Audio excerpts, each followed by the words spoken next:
Live, we're recording. ARB, you are live. We're recording. Phone lines are open. You're good to go. Thank you so much. Good afternoon and welcome to the Architectural Review Board meeting for the 10th of March, 2022. My name is Esperanza Leon, and as Vice Chair, I will be leading. Julie, please mute yourself. I just resent a new one. Yes, what is it? Julie. What? Julie. Already, it begins. Let's have some fun. All right. Again, so my name is Esperanza Leon, and as Vice Chair of today, I will be leading the meeting in absence of our chairwoman, Kathy Cunningham. I just want to take the opportunity to thank our planning department staff and council for their diligent work always in preparation, and today for this afternoon's meeting. And always our gratitude goes to our hardworking board members who devote their time and attention to the applications before us. Also, appreciation goes to LTV and their staff for continuing to provide us with the technology and the means to hold these public meetings. As of now, and David, you can correct me if I'm wrong, our next meeting I expect is going to be, which is the 24th of March, will resume in person at Town Hall, unless anything changes. So everyone should, continue to check for any updates regarding this. Whatever the case, though, LTV continues to provide this essential service to our community in broadcasting and making these meetings accessible to all. So following on the agenda is the approval of the minutes from the 24th of February, 2022. May I have a motion to approve the minutes? Yeah, I move to approve the minutes. Thanks, Diane. Second? Aye. Second. Any opposed? None? So carried. Okay, so we can go on to begin the review of the first of the 11 applications on the agenda this afternoon, the first being for Historical District. This is tax map number 300-80-1-4, the Ambrose Parsons House, 778 Springs Fireplace Road, Springs, New York. And this is my application. And this is, this being in the Springs Historic District and it being a public building, it is owned by the town of East Hampton. It comes before us for a review that we will then issue a report to the town based on our comments today. We have, I think, Drew Bennett is on the line. Yes. Can you hear me? Yes. Okay, I see you. Yes. Thank you. Yes, I'm here. Thank you, Drew. Okay. And I think Drew has to unmute his or turn off his background because there's an echo. Is there? Okay. Can you hear me okay now? Yes. We can hear you. Yes. Okay. Much better. So we have plans drawn up by Drew Bennett from the 15th of October, 2021. And let me see. This is it's proposing an ADA parking space and a ramp and 2 new doorways, also a walkway, but that is actually exempt from our review. And really what we're focusing on is the ramp and the doorways, I believe, for this. There is an existing ramp, so correct me if I'm wrong, Drew, this basically replaces the existing ramp? That's correct. And the 2 doorways also exist. We're just replacing the doors so that they're basically 2 inches wider so that they comply with ADA accessibility requirements. Okay. And both of the new doors access what they refer to as the children's library wing of this building, Yes. which is the door that we're looking at right in front of us on the 1-story portion of the building. So that 6-light door, which I believe is a fiberglass door right now, will get replaced in kind, except it'll be 2 inches wider. And the stoop will be similar, but dimensioned properly, so it's a little safer to get it in and out of the doorway itself. And then the ramp, you can see the remnants of an old ramp on the left-hand side of this photograph. And I think we do have more pictures. Yeah. It's a little dilapidated, etc. So the new ramp will be in a similar location, very, very similar location. The look will be a little different. The width will be a little wider. The rail height will be the same. The decking will be Ipe. The ramp posts will be cedar, unpainted, stained clear, so that it'll go gray. And the same with the rail bollards. And the ramp actually accesses the rear door to the children's library. And the rear door doesn't match the front door of the children's library, but the two doors that are being replaced, there you are, right there. So the rear door is, I believe, a 12 light door and to the children's library, and the front door to the children's library is a 6 light door. We're proposing to replace both of them with wood doors that are 6 light, and I sent you a cut sheet, I believe I sent you a cut sheet of what that door would look like, the two new doors, and they would be painted white, correct? Right. And we did, I don't know if you received these comments.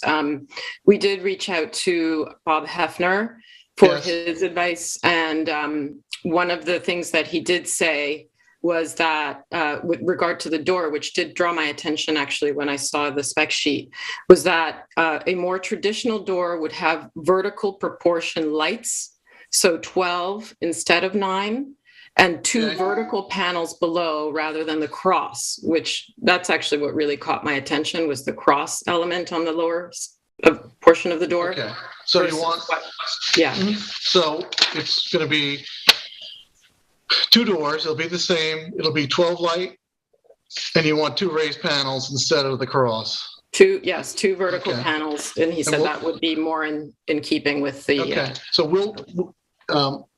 I will. That's fine. My only caution is availability in today's world. Some products are a year out, so. But I hear what you're saying, and we'll see if they're available. Okay. Yeah, I see that this rear door, it looks like they painted out the window, the lights. There's actually something covering it on the inside. Okay, because this one is 12, right? So yeah, it looks like a calendar. All right, so 212. Okay, I got it. Yeah. And then I would also then defer to Frank, our architect, because he actually took these photographs and has really looked at these plans. We didn't have elevations, but we have your plans. Mm-hmm. And just, Frank, do you have any comments? And then everybody else, obviously. Yeah, I have a few questions. Hey, Drew. So I agree with the comments about the door. One quick question, if we go back to the photograph of the entry door, which is actually not something the main entrance, go back to the first. Yeah, none of just for the board's reference. Right. There's no doors match. None of the doors match. Yeah. They're all different. Right. What I'm wondering is what becomes of the new, is that a construction ramp, or is that like with a landing, or is that actually the current ramp that's going to become a step?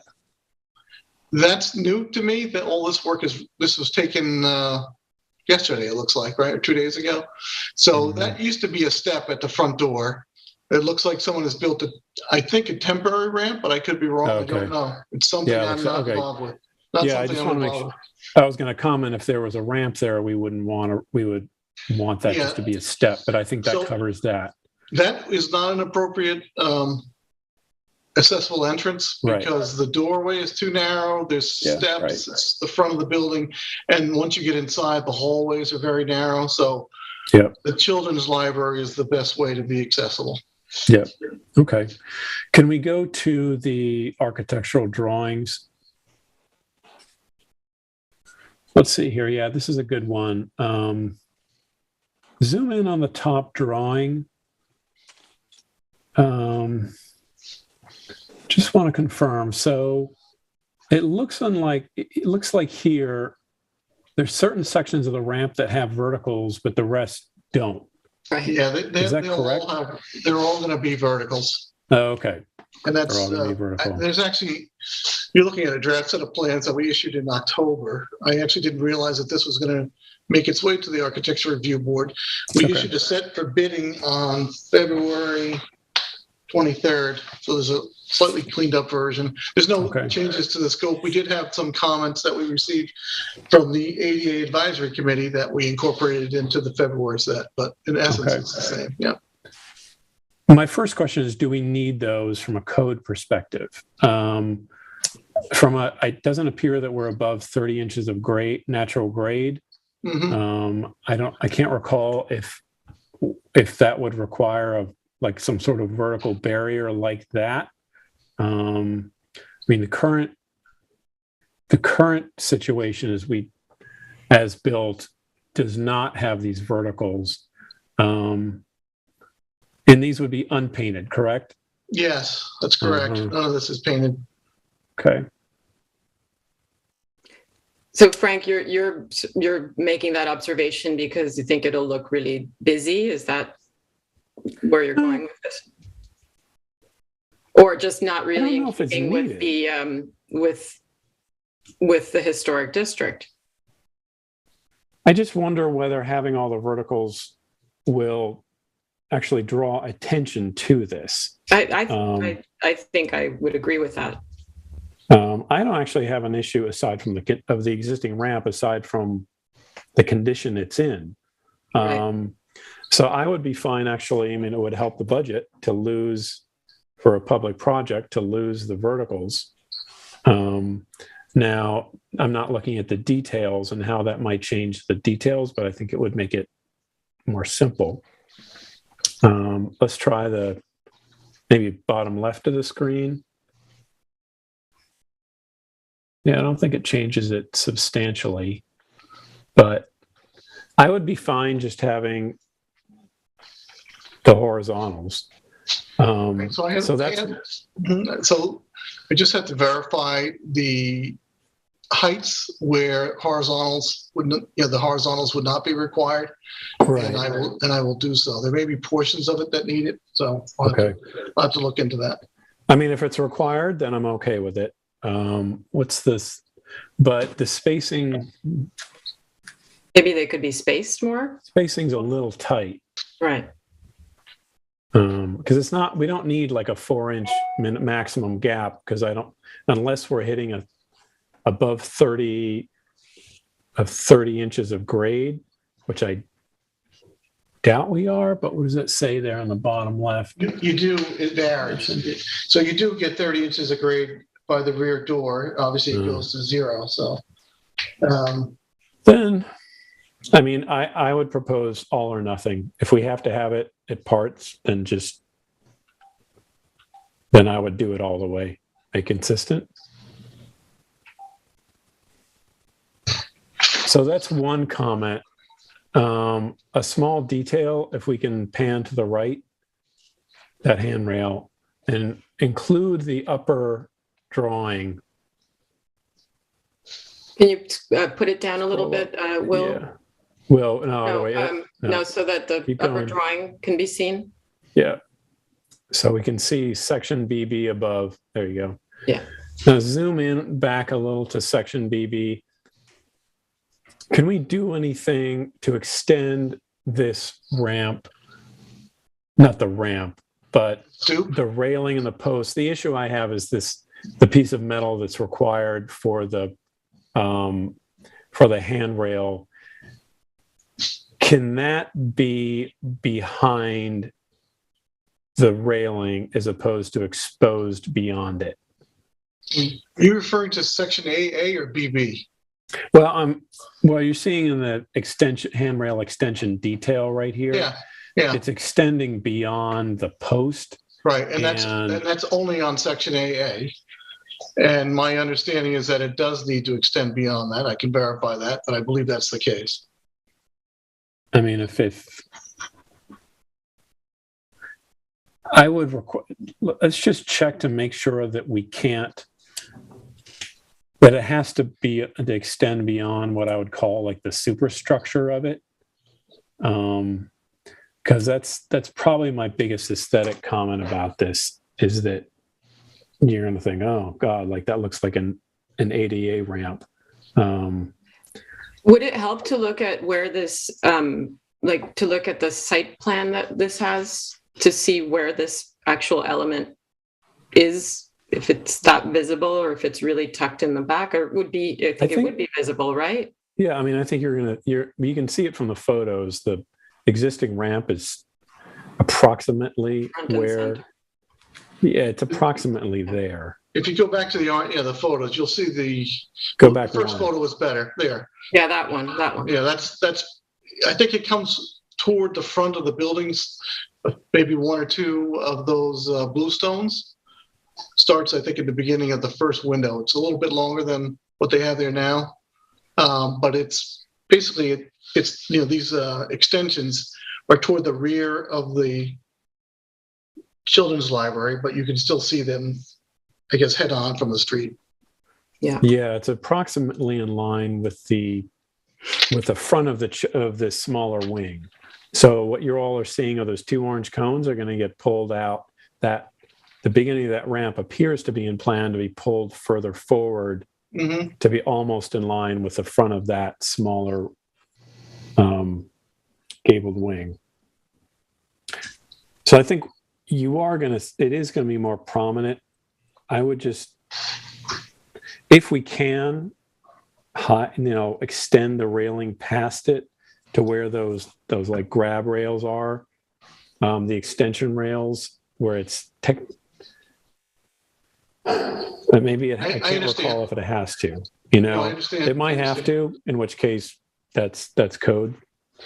So, but I think to that point, though, I would say combined with the other element that you pointed out, and I agree with you of the verticals, it would be even more drawing attention. And so I feel like I think that the less attention that's drawn to this, not to say that it can't be visible, you'll have all the signage, you'll have the brick walkways, so it's easy, the eye will be led to that for the need, but as a sort of an architectural element on this property, the more discreet it is, the better. Chip or Diane?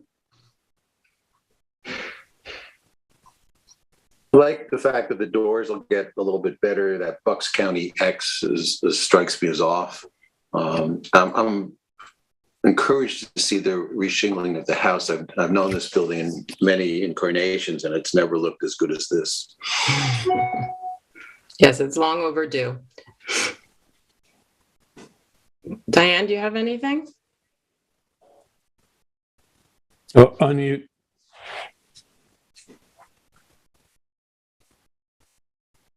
Oh, Diane, we can't hear you. Oh, I think you've all been very thorough about it. And I think it's an improvement, yes. Okay. I think the only other thing I see, particularly in this photo, that there's a lantern there by the side of that front entry to the children's wing, and I don't believe we had any cut sheets for proposed exterior lighting. Correct. There are no changes to the exterior lighting. What is there remains? Correct. This effort, this little project that I'm working on is purely to provide improved ADA access to the building. Okay. So a restoration of the building isn't part of this project. The shingling is a totally different effort, I guess, that the town's taking on themselves through the Buildings and Grounds Department. Okay. The lantern's fine. It's just an old colonial style lantern. It's fine. Yeah, I'm sure it's not dark sky compliant. It might be. I don't think it's. It might be less than 40 watts though. Out of curiosity, Drew, why does the ramp have to get longer and extend to closer to the front of the house than is the existing ramp not compliant? Correct. Okay. Yeah, and just so you know that the brick walkway that you see here, it will be widened to 5 feet, which is to the ADA code, and then that other, whatever it is, bluestone or, sort of Flagstones, yeah. flagstone, thank you, walkway is also going to be brick and 5 feet wide? Correct. Okay. And then there's the parking, then that's it. So I don't know, David, what do we do as far as, how do we proceed with this then? So let me just, I took some notes. I think Julie took notes as well. My only question was, where did the board come out with the verticals? I know Frank said all or nothing. And that's going to be contingent on whether they're required under the code. For any future work on this, whether, and this doesn't necessarily pertain to whether it comes before us, but that we should all know that this, especially being a building that is listed on the National Register, it is possible to receive advice on preservation advice, basically, on how whatever work is done, exterior or interior, from the State Historic Preservation Office's technical services. And I can forward that information to you, to the town, and I think and we could include it in the report as well, as for future reference or even for now. So just wanted to get that said. Thank you. All right. Thank you, I have one question. So am I revising these plans and refiling them?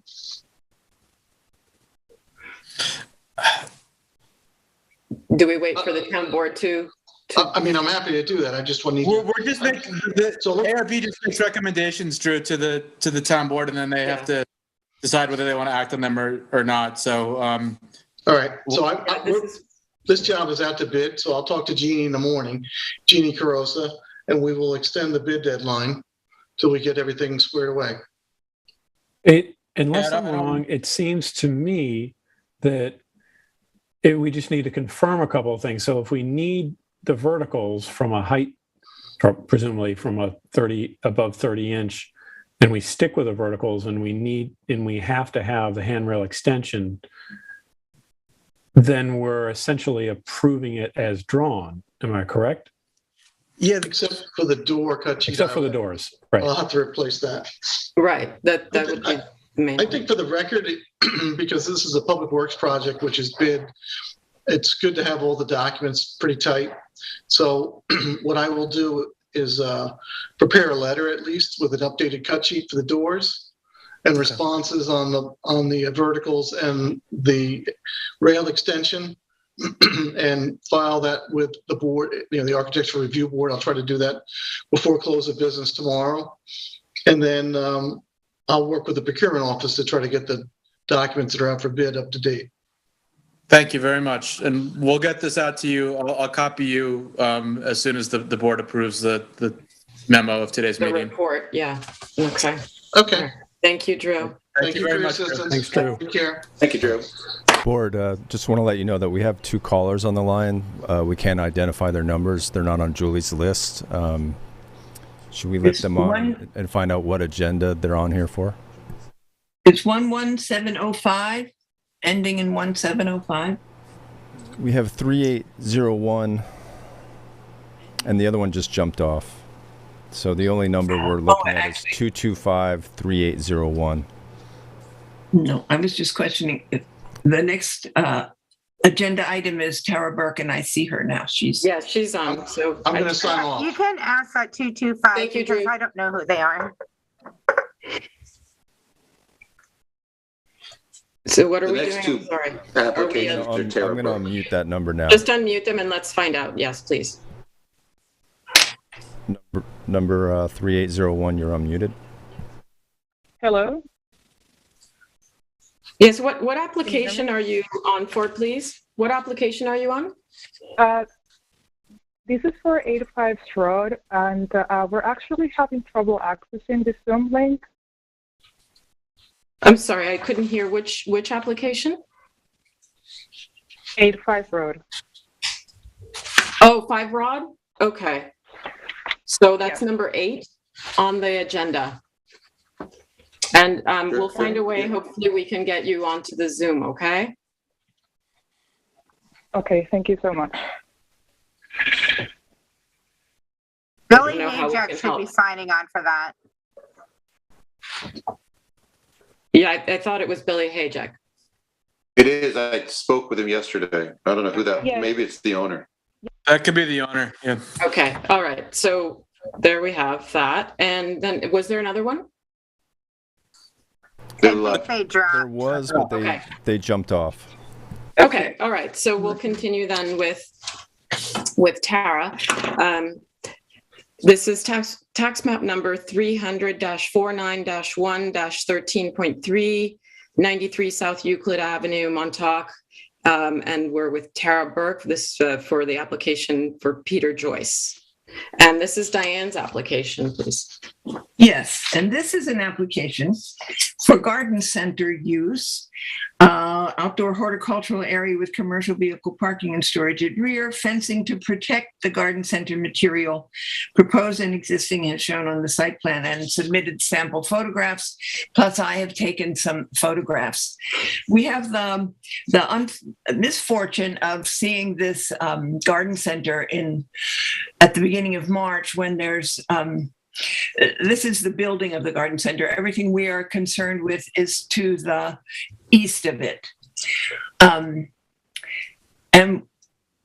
primarily what we're talking about is, well, okay, this sort of dilapidated chain link fence is requesting to be replaced with a 6-foot stockade fence, which they have pictured, straight spruce stockade. And it's quite dilapidated, this fence, so it would be a big improvement, I think. And normally, this garden center area would be filled with, can we see some other pictures? There's the agricultural gate and fence that they're talking about replacing would face the street right here. And I think Tara Burke can explain how this whole area is being redeveloped, and I think they are looking to spruce up their situation. And they've proposed an agricultural, and this is an existing 6-foot stockade fence that I would imagine they're going to do some repair to. That, as you can see, it's on a retaining wall, so it appears to be very high, but in front of this is an arbor and various things that, in season, this is going to be, it's covered with plants and hanging flower baskets, and it's a completely different presence than it is now. So it's sort of, it's a sort of unfortunate timing to look at this. Maybe we could look at their, included with the application, the proposed fence and gate that they are. That would face the street, Diane? That would face the street, yes. And the street is, Tara Burke can explain about the street. It's undergone, this whole property has undergone various machinations because of drainage problems, flooding problems, and this is an area where no street trees are allowed.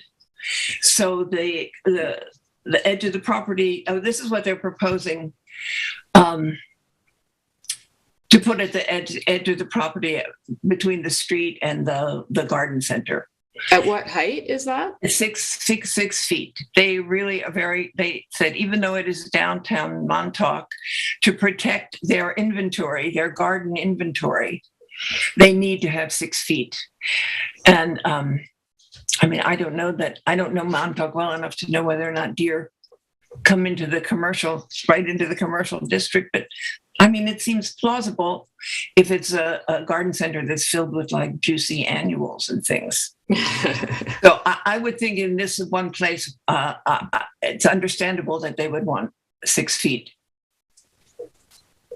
Yeah, It's a little bit outside of downtown Montauk, so it's quite bushy and brush. It's not very much outside of, and supposedly there's all sorts of new development happening there. Tara, would you like to comment on this? Yeah, and before you start, actually, I should have mentioned that this is really coming to us more for comments to planning. So I just wanted to make that clarification also. So I didn't know that. Yeah.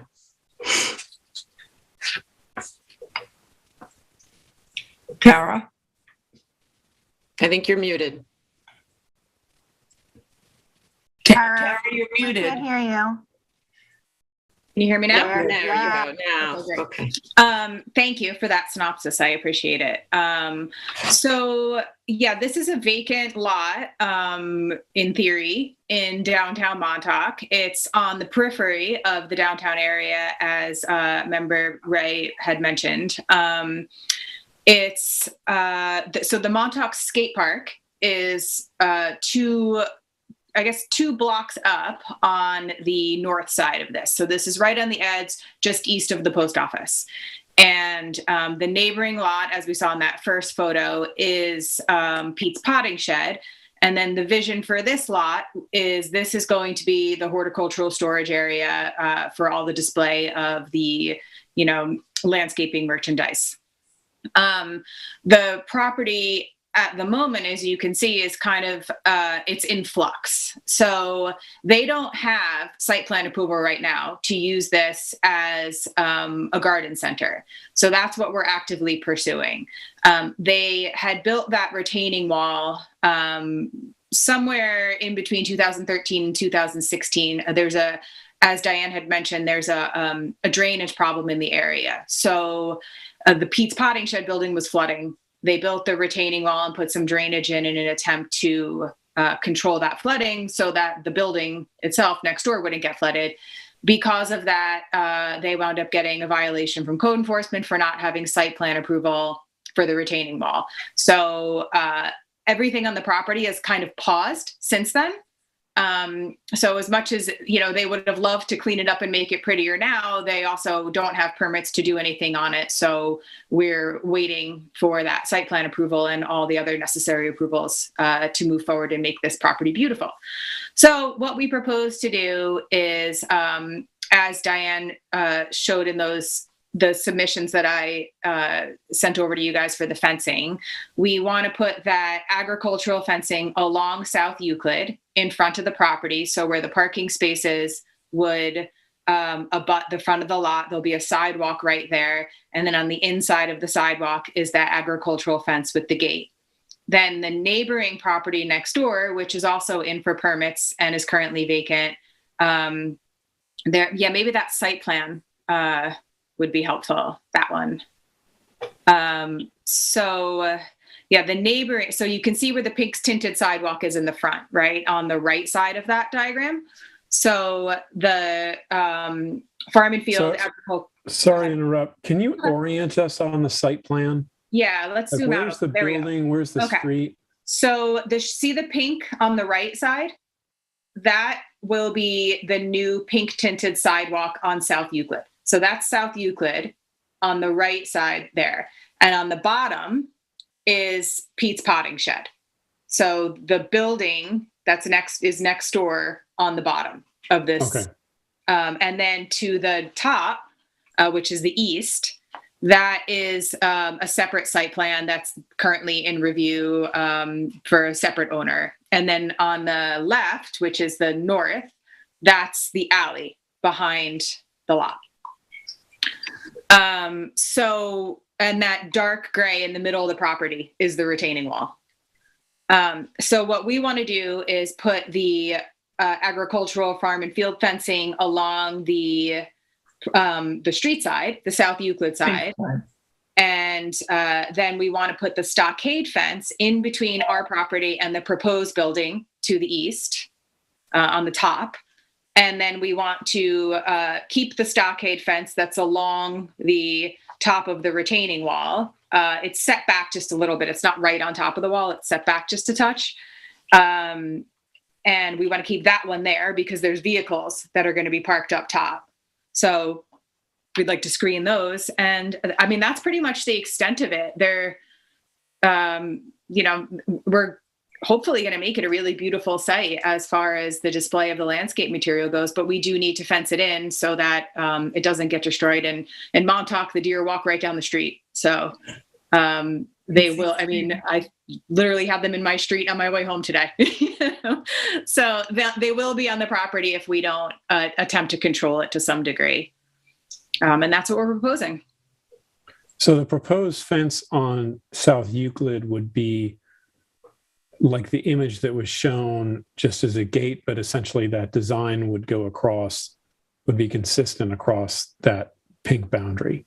That's correct. So that's the most visible portion would be that. Okay. In the retaining wall, the block wall is or is not in conformance? My question is, are we reviewing that as well? Well, you're reviewing the whole property. So this is in for site plan approval. So typically when you're in for site plan, we also have to go to the architecture review board for permits. What's a little weird is there's no building to look at. Usually you're commenting on the color of the building and the shingles in the roof, and there is none of that here. So it's really the site as a whole that we're asking you to look at. I mean, the retaining wall is existing, it's substantial, and it's proposed to stay. And the planning board has looked at it. We submitted a structural engineer report to show that it's, structurally sound, and it's part of our approval process with the planning board. But that's certainly within your purview to look at it for sure. Right, because that never came before this board, that retaining wall. Well, the property's in front of you, so that's what we're doing now, is reviewing this property. No, I realize that, but it was built without coming before the ARB. It was built without coming before anyone. Yeah. Yes. Right. They got cited for it. Right. If we're blessing this property for something that hasn't been reviewed before, if we approve it, we're essentially approving what's existing there that hasn't been approved before. So I think can if we you go back? look at the photograph again, Frank, and look at the photograph of that wall and the stockade fence. No, I mean it's the grade of the land is very sharp, and I'm not quite sure how else they could have dealt with it. Yeah. No, I don't have any issue with putting in a retaining wall. I think that's, from a planning standpoint of view, it's the right thing to do. Architecturally, I'm not terribly fond of this. Not with this stockade on top. But it actually goes back to, if this is not an agricultural overlay, but I guess it is a commercial property, so we do have a review of this. I'm just wondering if there's anything we can do to, frankly, cover up that. Well, keep in mind there will be landscaping material in front of it. Yeah, but I tried to emphasize that this is hopefully will be a garden center. So, this more or less what we're here to assess and approve will be sort of obliterated by, growing and living things. And I think their intention is to upgrade the whole property, which what I would assume means, patching this stockade fence, replacing that old dilapidated chain link fence, and installing that agricultural fence, which will look much better than what's there.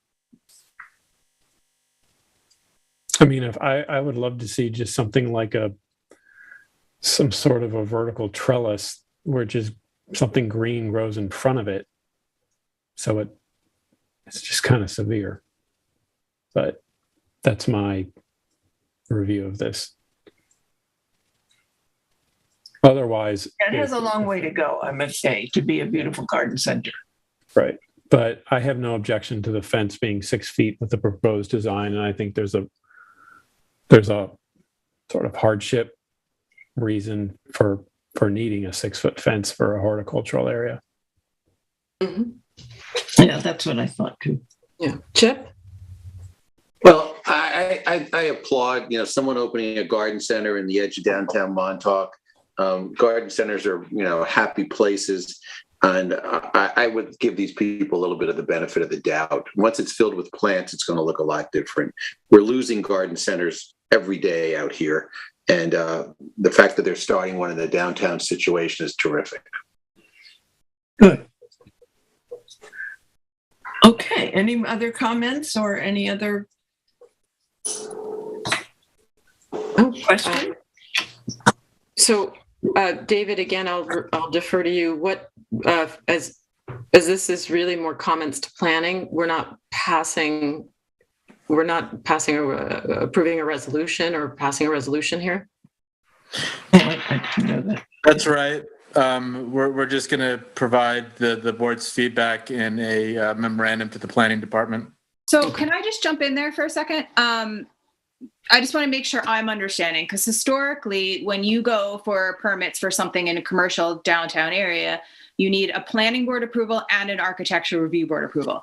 So when You guys haven't had your public hearing yet, though. No, we haven't. So we can't give you a resolution. Okay, so that's what I'm getting at is typically we do the planning board public hearing, or is this a? So we'll provide comments on, I guess, the features that were brought up and are part of the application, and include those in our feedback to the planning board. And then at that point, they'll either approve it as proposed with us or not. And then I don't believe that you'll have to come back to us again. Eric. Their resolution covers your approval? That's my understanding, is if we give comments to it and they approve in line with those comments. But Yeah, could David, be. Yeah, I'm sorry. Finish, David, if you want. No, I said I could be wrong about that. You might have to come back again and get an approval, but that seems. They do need a resolution and a separate approval from the ARB. Okay. But I think that, we're looking to change some things in the process, but it is ostensibly the same thing, except that the ARB is looking at this now with the understanding that really it's their first look, and they're going to send comments to the planning board, but eventually, a resolution from the ARB would be needed. I would think that if the planning board incorporates these comments, that when it comes back to the ARB, again, there's no building here, so there's not really too many intricacies, that it would be easy for the ARB just to adopt a resolution after the planning board resolution. But the ARB will need to approve this because, as Tara said, it's a commercial property. It needs both planning board and ARB approval. Okay. So then I guess my next question would be, maybe this is for Eric and David, but can the ARB I feel like the procedures changed a couple of times over the course of time, so I'm trying to keep up. Can the ARB not approve something until the planning board holds their public hearing? Is that what I'm hearing? I think that makes the most sense as far as the process goes, because, the planning board would condition its approval on ARB approval. So I think it makes sense to get the planning board approval, incorporate any comments from the ARB into those plans, and then come back and get the resolution from the ARB. Okay. So. All right. We'll see you again. Then I think our comments to planning would therefore. Favorable, right? Well, I think so. I mean, Diane, did you want to recap? I would just add, I really do think if there's any way to soften those stockade walls, I would recommend that. Okay. Whether it's with some kind of The one on the wall? No, Yes. I mean, the stockade fencing is basically a wall. So I'm calling it what it is. It's not, it's opaque completely. So it just feels very stark. Wall-like. Well, we don't have I any think that what jurisdiction over landscaping. Yeah, we don't have any jurisdiction over landscaping. I mean, I'm just behind making a the stockade. recommendation. I'm just making a recommendation. Okay. No, I think that's a good comment. If you consider the stockade fence in the back above the retaining wall, you're kind of looking at a 12-foot wall. So Yes. if there's something that could be done to split that, what I would like to, if they could just to request a screening in front of the retaining wall, I'd be fine with that. What kind of screening? Screening means a vegetation screening, some planting in front of there. Tara, the parking on the other side of that where the retaining wall is that belongs to this, right? So the parking is for this commercial business. vehicles. Yeah, Those are commercial vehicles, and it's also a outdoor storage. And it's an alleyway, right? That's the alleyway. Right. So this is a commercial project, and the use on it's a commercial use. We're entering off the alley with the commercial vehicles, storing some of the not so pretty landscaping equipment up next to the cars and the trucks up there, keeping that separated. And then the lower part would be the retail area available to the public. My only concern with putting plantings in front of the retaining wall is I feel like that might get really confusing from a standpoint of having that being a sale area. You know, we're like, wait, those trees have to stay. You can't buy that one. That one's planted, but the one next to it isn't. You know what I mean? People can figure it out, but I get your point. I think primarily I think it's the gate and fence that's facing Euclid Avenue that will be the most visible. Yeah. I think we agree that the 6 feet here is called for, and the type of fence that they are proposing is the right type. It's very discreet. I'm fine with. Yes, I agree with that, and I think we all do, right? So, okay. Agreed. Okay. All right. That's it then. Okay. And Tara, you have the next one, correct? I do, yes. Thank you. Okay, thank you. So we go on to tax map number 300-197-2-8. This is 84 Wainscott Northwest Road, Breadzilla, or the former Breadzilla. And this is Chip. So this is an application for some minor exterior alterations to the former Brasilia building, which is under new ownership. Changes to the front facade, which now has 7 windows and a door, would take out 3 windows in the kitchen area. So it's the 3 right above where it says pinch out. It would be 3 of those 4 windows, leaving just a single window. The windows would be boarded over in the same exterior facade as existing, which is gray board and batten. The other change is to the side rear of the building on the driveway side, and it would be swapping out an old rusted Bilco door for a new Bilco door painted gray. The building, of course, is gray. I have no issues with this. Tara, do you want to say anything? I don't think there's a whole lot on this one. It is, by the way, still Breadzilla. Just so you know. That component's not moving. But Tara, it's new owners that are going to use it for catering, is what I understand. Is that right? They're most certainly going to have the retail area still. Okay. But it's got other purposes. Yeah. Okay. So I just the whole point of removing the windows, just so you understand why. They're a little sad about the windows going, but the problem is the kitchen and the hood suppression is like 30, 40 years old, and it no longer meets the code. So they need to upgrade the fire suppression and the hood in the kitchen. And the only way to do that with today's standards is to remove the windows without some major reconfiguration of the interior space. So that's the reason for the windows leaving, and the Bilco doors just clearly need some love. So, and that would be my question, because I couldn't quite understand the in the plans that were submitted. There's something like a wall or shelter around the Bilco door that's being put in, and it was a bit confusing to me to understand what exactly was happening there, because as you can see in this picture, it has those yellow hefty, whatever you call those, poles to avoid trucks, cars ramming into this the side of the building, and even this Bilco door. And this is a very tight spot in that parking lot. I'm so just nothing's curious changing over there. I think I had the same problem, Esperanza. I think it's just the way it's drawn. It's really, as Tara can correct me, it's replacing one Bilco door with another Bilco door. Yeah. Could we look at the plan though, so you could see what we were talking about? The Bilco doors are a little taller Yes, we saw that. So they're 4 feet, right? They're 4 feet. Yeah, and that's for proper head clearance under the stairs, but the actual footprint isn't changing. I think what you're seeing is the stairs that are under the Bilco doors that are already existing. So you won't see anything different other than the height.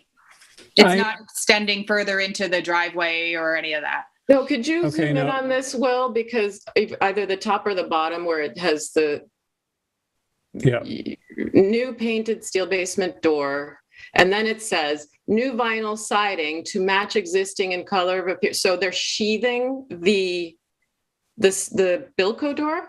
That's the part that caught me. Yes, that's correct. So it's existing. They're just, because it's taller, they're going to have that match the existing vinyl siding on the building. Okay, so I had the same question. I just want to go back and confirm this. So I was confused. What is that diagonal there? Like within the dimension string that says 4'8", there is this diagonal. What is that? Door? That's the Bilco door. So the Bilco door is drawn here. We're saying it's replacing in kind, but what's drawn is a 3-foot high Bilco door. Actually 4 foot, yeah. Or 4'8". Yeah, it's slightly taller because of the head clearance in there. Right now, you can't really get up and out comfortably. So I would say more than slightly, because that Bilco door right now is almost in the ground. You're raising it about almost 4 feet. 4 feet, and creating a massing out there. So, I can what is this like from the parking area? That's what I was trying to point out, is how tight this is and how obviously this area gets hit a lot. So, I'm just wondering if there's any concern, because this is going to be even more monumental of an entry. Right. And what's that going to be painted? Gray. Well, the same as the siding. Yeah. Right. And that's not in the lane of traffic. Like, I think if you could maybe bring back the picture, it'd be really hard to hit the side of the Bilco doors. I mean, or kind of like the. Do you see the yellow poles on either side? Yeah. Okay. You see how they're bent over? Yeah, I don't know if that's necessarily from getting hit or if it's just from them being ancient. Oh, that's from getting hit. And that could be the delivery trucks that are backing up. Exactly. That's my point, is that it's a really sort of tender spot. So I'm just making the comments to make you and the owner aware of how this change might be affected. I don't like the new Bilco doors unless it's required by code. To me, it's kind of hard to tell from the drawings, but can we go back to the drawings? It adds to the bulk and the massing of that. Is there a photo of, I know I submitted a bunch of photos of the property, the view of the property from the street. Yeah, I would like to get some perspective. Well, I have a picture of the existing Bilco door I submitted. No, but of the view from the street, Chip, if we could see it, like this same view.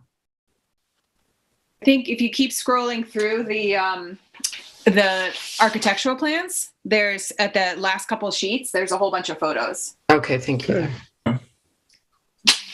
So the top right is probably a good one. And the one below actually, it. the lower right. The photo 300-5. Yeah. That's the spot right there. Oh, that's where that is. So that's going to be in the back corner. Yeah. And then if you look at photo 302 above, I mean, that's not even head on from the street. I just don't know. I mean, obviously it's your decision, but how visible is that corner of the property from the street on a regular basis? It sits in a sort of overgrown shrub border. You can see that tree on the corner, but I mean, there's like a little, landscaped area there that's not terribly well cared for, but it's not, it's not going to be obvious from the street now versus then. It's kind of a swap to me. It's a couple of feet higher, but there's nothing worse than hitting your head on a basement door when you go down into it if you're using it as a storage area.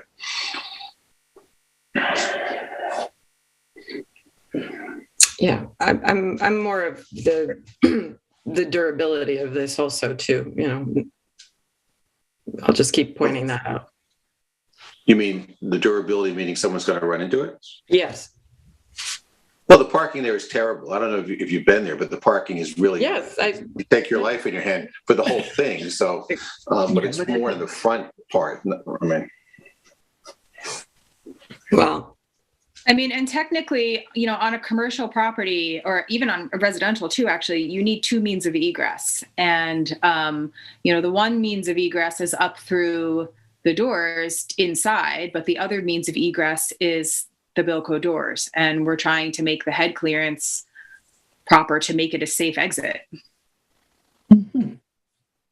And, you know, we'll straighten out the bollards. They haven't been corrected in probably 20 years. You know, all I can say is the new owners will be good stewards of the land, and they're. so Tara, isn't this the same people that own Highway Restaurant? mm-hmm. You say yes? Yeah. I did. Yes. So they've done a nice job with that building. I mean, this building is crying out for a little tender, loving care. Mhm. And I hope that they do that, because it could be a show place rather than sort of the dilapidated place it looks now. Well, I'll just say I hope they maintain the garden. Me too. That's the most important part of this building. I agree. Yeah, the garden.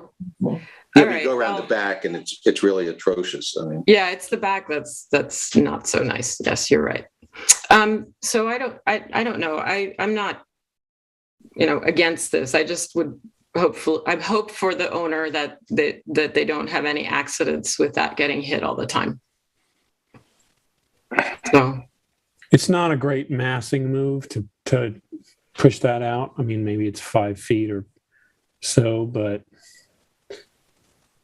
I don't know. I mean, is it a question, and I know, again, we're talking landscaping, is it a question of really kind of doing something with shrubs or something to offset that? We don't have jurisdiction over shrubs. I just prefaced my comment with that, yes. But I don't know how else to solve this. So, I mean, Well, why don't we poll the board and see what people think? I mean, we've talked about it for quite a while. it's really hard to visualize this anyway. So the way it's presented. I just want to say that the landscaping is going to be, you know, spruced up, maintained. It's the same gardeners that the old Breadzilla used. So they're, you know, they plan on continuing with the same representation. And, you know, they own Highway, they own Main Street Tavern. Like they're, you know, they have intentions of maintaining the aesthetic appearance of this building and of the grounds. Great. I'm willing to approve this reluctantly. Okay. All right. So Chip, you could go ahead and make your motion. I make a motion to approve this application as stated, with the changes to the windows in the front and the Bilco door to the side rear. Do I have a second? Second. All in favor? Aye. Aye. Any opposed? Passed. Thank you. Thank you, board members. Appreciate it. Thanks, Tara. Okay. Next up, business sign. This is number 4 on the agenda, Dime Bank. Tax map number 300-49-3-19, 1 Carl Fisher Plaza, Montauk. This is Diane again. You had some fun in Montauk, I see. Oh, yes.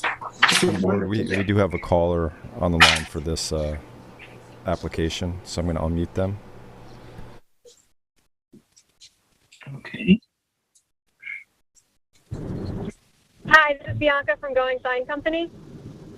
Hi there, Bianca. So this is an application for some very discreet signage at the new Dime Bank on at 1 Carl Fisher Plaza. It's all primarily these white window decals. And the day I visited, I'm not sure if this is my picture or their picture, but the day I visited, these white shades were down and the sun was very, very bright. It was sort of midday. And unless you were looking for it to say dime, it's not so easy to see. And there's one little freestanding sign to the left of this picture that's only 1 feet by 2 feet, and it's only one-sided. So compared to all the buildings around it, it's by far the most discreet signage.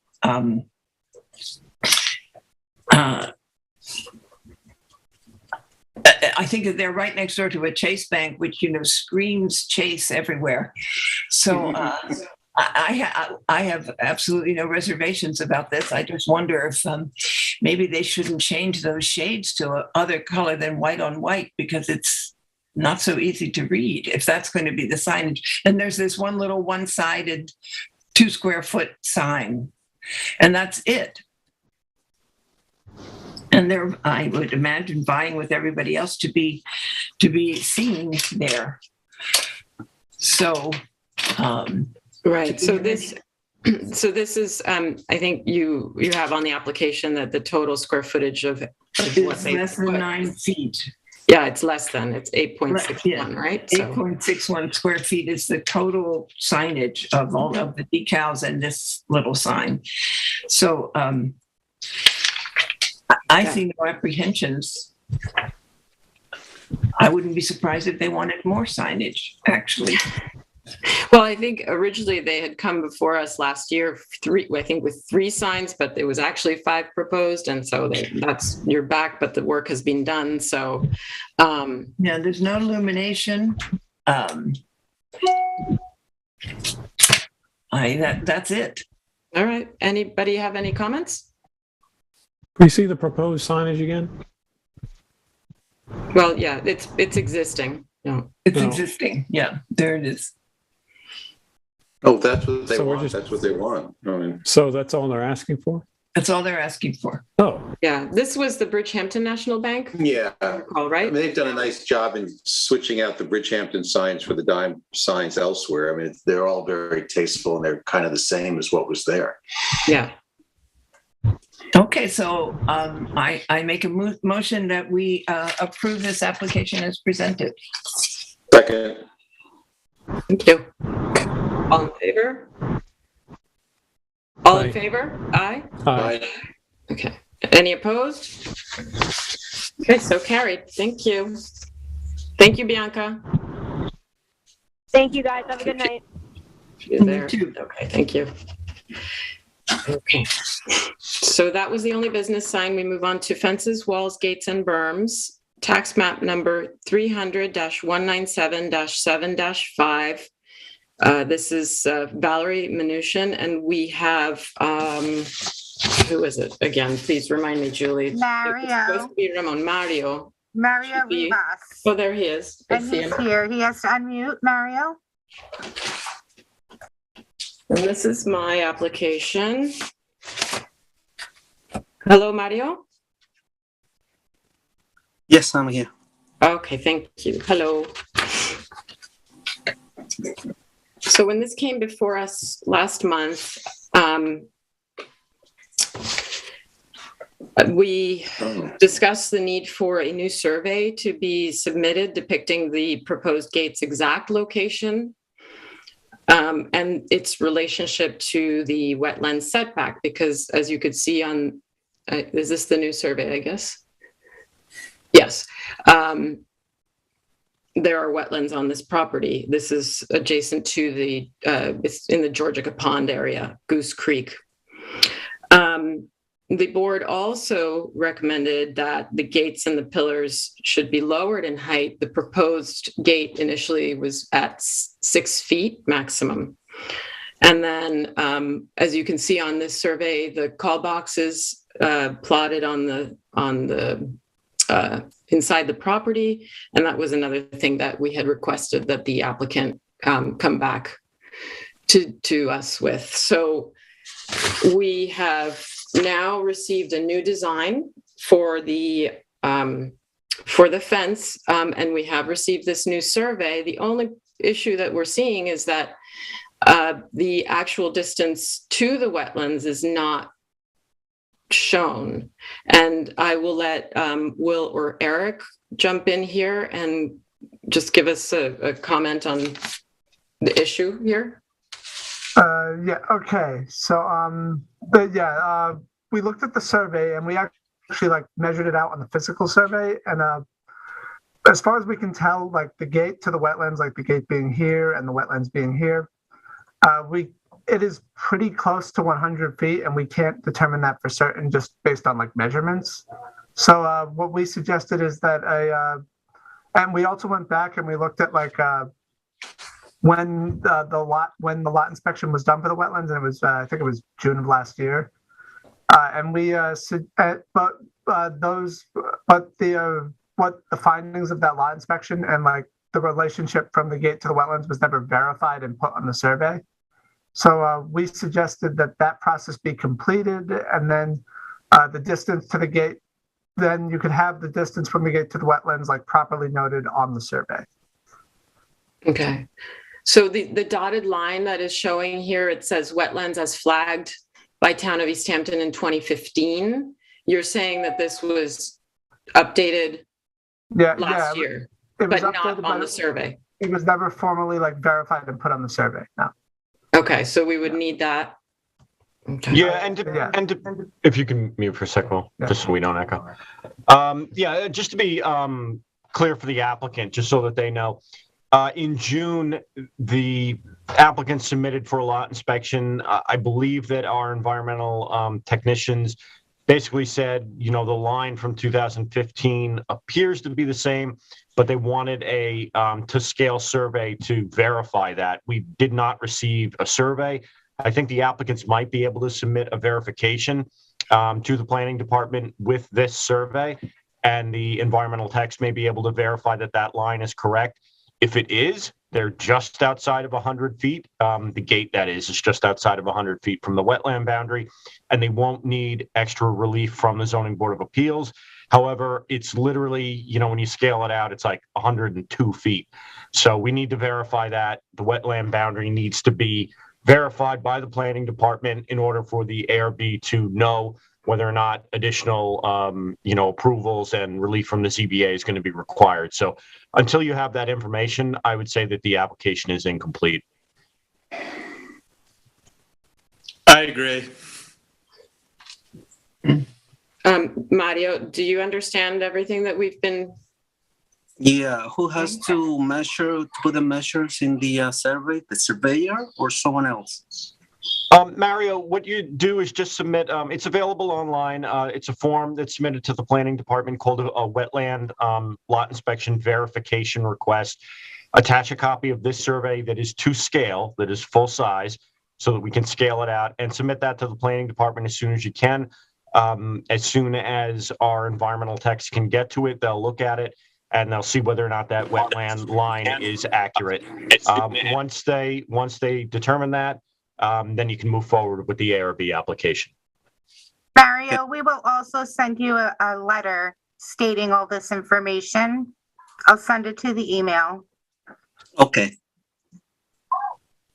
Did we have a? Oh, sorry. Go ahead, Mario. No. I say we will do this as fast as as soon as we can to move forward.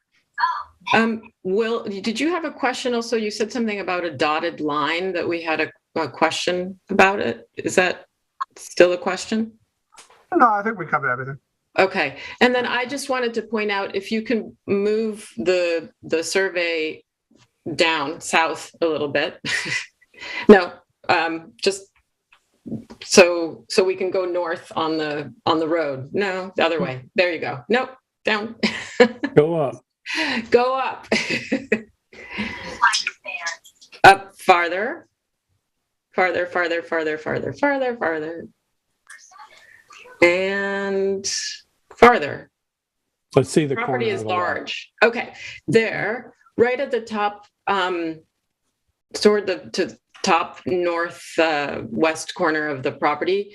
Outside the property line, there's indicated that there's a little gate there on Wainscotstone Road. Yes. So I just wanted to point that out. I don't know if that's attached to a fence. It doesn't seem to be, but it should. I would think it would be. Do you know anything about that, Mario? No. Where would you say it's located? To the north? Yeah, it's on the northwest corner of the property. So toward the Goose Creek Lane, but on The golf corner of the screen. Stone Road. So when you look at, yeah, sorry, go Logically, ahead. it would seem there's a gate there to access that area of the screened garden and access to into the tennis court across the grass. I mean, what is the red line? Is that the fence? Is the red line the fence? That's, yeah, I don't know.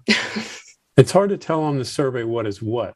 Where's It says overhead wires, the red line. That's what it was. Yes, that's right. I did see that. Okay. All right. Well, we can't really do anything else. We need to address those issues. So you'll be getting a letter like Julie indicated, and we'll go from there. And the only thing, as I said earlier, was that just so the board knows, again, the height of the gate, the driveway gate that's being proposed, was reduced to 5 feet. I don't know if we want to just take a quick look at that before we move on. Yeah, I think so. It's the same design. It was just reduced a foot.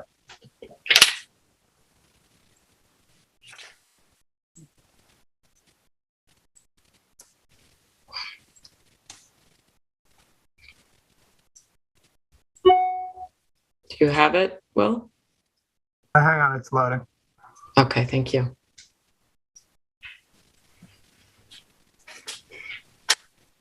Okay, there it is. So is it 5 feet 4 inches at its maximum height? Okay. Any comments on that? Very attractive. It's appropriate. Yeah. Right.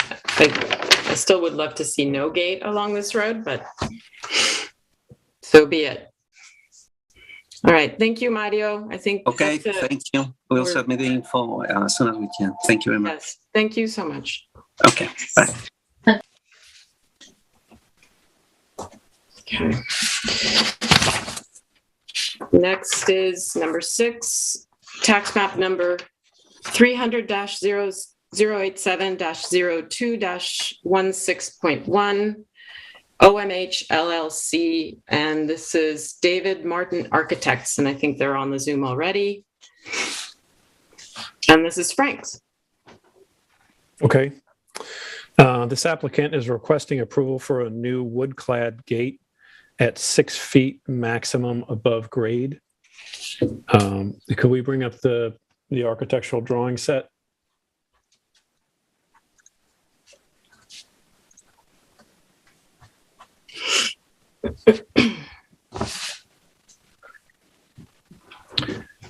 This is stated this to be a red cedar to the match of the existing house. Next page, there's a rendering of this.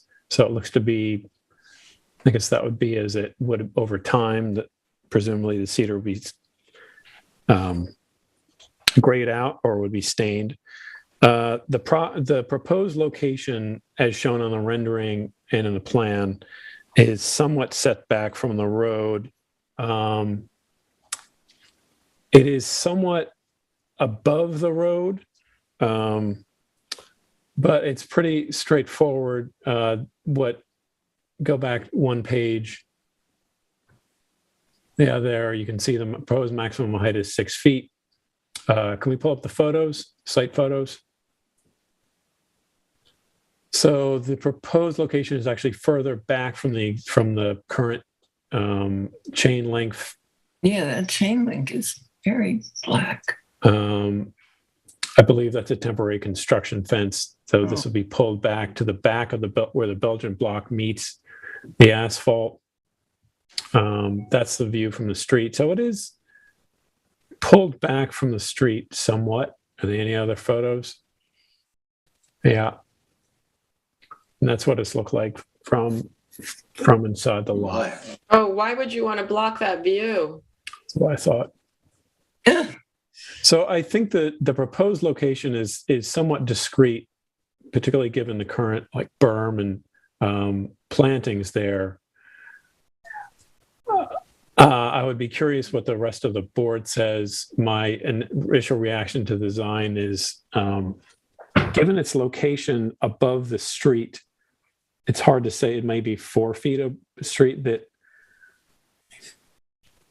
you're building a 6-foot high gate sort of as the hill goes up or at the top of the hill, which is going to make it appear higher. Yeah. And the proposed design, which is best seen in the rendering of page, I think 4.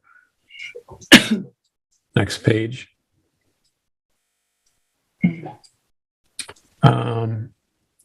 My view of this is that I would like to see this a little more open than is the current, maybe lose a couple of boards if they were to go with 6 feet.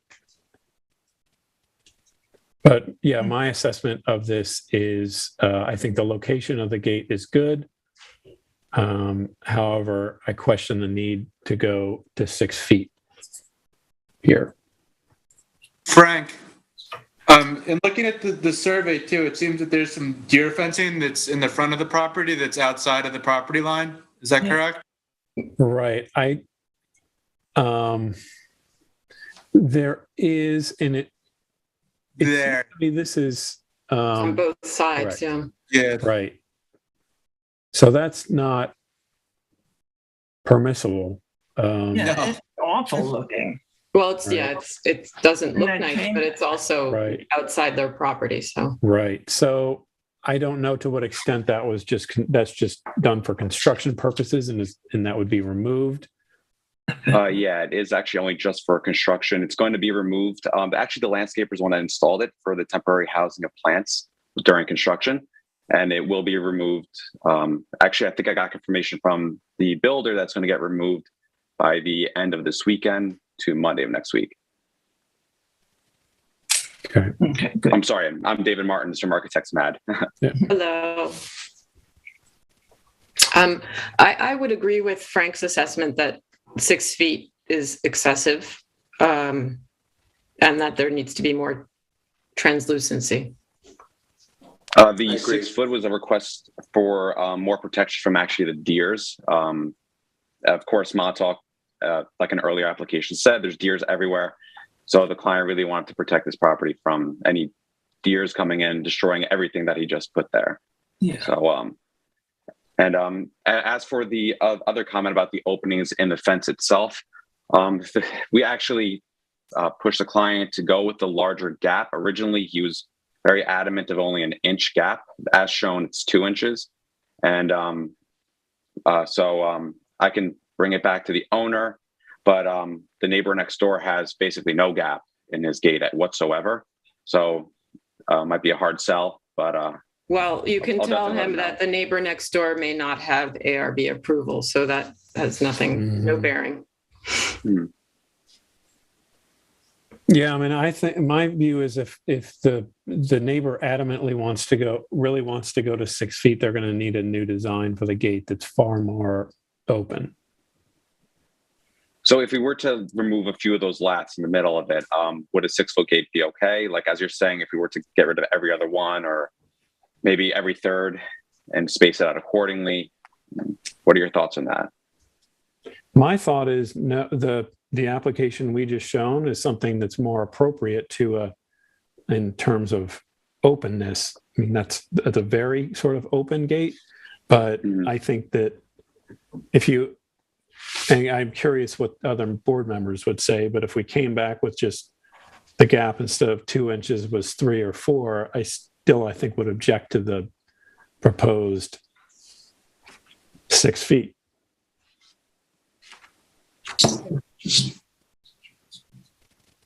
Chip, you have anything on this?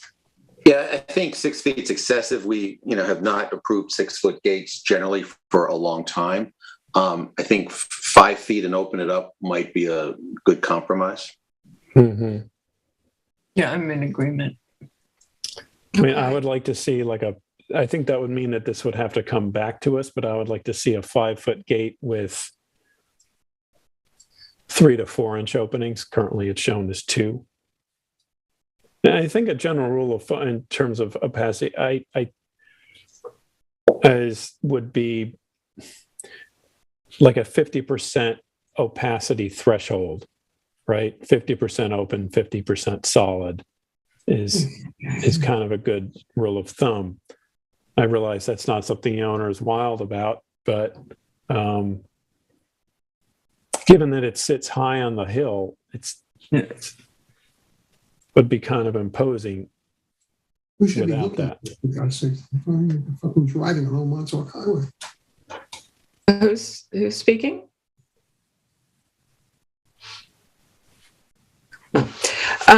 And what, I mean, could you tell us since the deer are such a nuisance here, what is going to meet this gate at 6 feet? I presume then you would be putting 6-foot deer fencing? I'm honestly not sure. I'll have to refer back to the contractor to see what exactly he's proposing to install there, or what he's gotten approved to install there. It sounds like we're gonna have to come back anyway. So when the time comes, when we do represent this, I will gladly get that information. Right. So yeah, because just so you know that we would, at 4 feet, it's as of right, but anything above that would have to come before this board as well. I believe the owner is doing a 4-foot tall fence that both projects vertically and horizontally. The builder's Jeffrey Poulet. He does this basically in every one of his houses. I believe that's what he's going with. Yes. But I'll double check. Well, that's good to know, because then that has, some significance for having a lower gate as well. Okay. Well, so we'll see you again in future. Got it. Thank you so much. Thank you. Thank you so much. Okay. Moving on to agricultural overlay, tax map number 300-189-6-11.5, 298 Further Lane, Amagansett. This is yours, Frank, again. Okay. And this is Mary L. Drucker, and we may have someone from Ackerman, Packman, Brown, and Goldstein. Yes, and I think there he is. Yes. And Val Florio, also the architect on the project. Oh, okay. Yes. Hello. Hello. Hello. So an overview of this application. So this lot is at the corner of Further Lane and Tyson Lane. So it is a corner lot. The applicant is requesting permission to build a sunken tennis court with a trellis next to the tennis court. It is my understanding, a hard, true tennis court surface. It's not grass.